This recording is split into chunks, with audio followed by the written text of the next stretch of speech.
Okay, now that we've determined that your page absolutely needs to exist, that this information you're trying to get across is essential, let's look at what kind of page you're intending to make.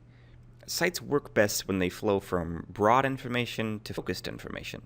So let's check out a basic idea of what this looks like. This chart here shows the flow of sites from the home page through pathway pages to information pages. Let's look at what each of these pages should and shouldn't do. Your home page is the first page a lot of users see, so it has a great deal of heavy lifting to do. It needs to introduce the flavor of the program, link people immediately to the most essential actionable content, and then send them off to large subsections to get information. A good example of this is the BHP homepage. Across the top, it has links to important sections of the program.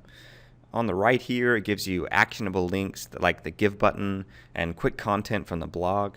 It's got a place down here for alumni and students to go, and then it has a relatively short description of the basics of the program. What home pages shouldn't try to do is to be about pages, basically. Here, the traditional MPA program has a lot of text on its homepage. Most people just aren't looking to read this much on a homepage. On top of that, the links here that might lead to the information the user is looking for are buried in the text. It's hard to tell where they might lead at a quick glance.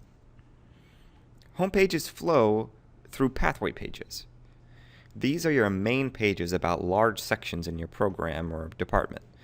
They should contain the basic information about that section and then funnel readers to more specific information pages. So let's take a look again at the BHP program, this time at their Life in BHP section. So here we get little snippets about each of the pages and then links to more specific information.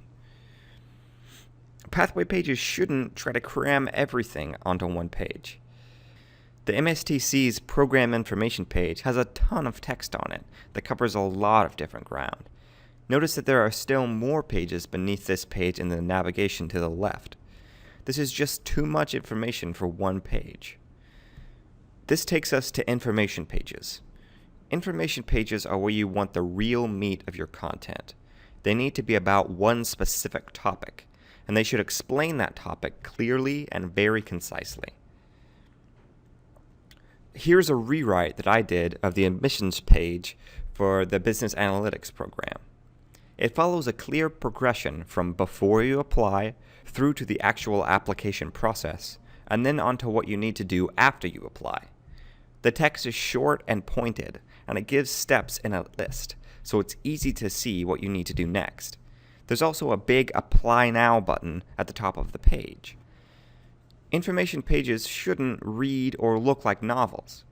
We're trying to make it easy for people to get the information they want just by scanning the page.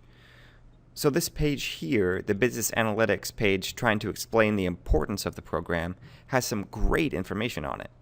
But to find that information, you have to sit and read all the way through these paragraphs. That's something that a lot of web users just won't do.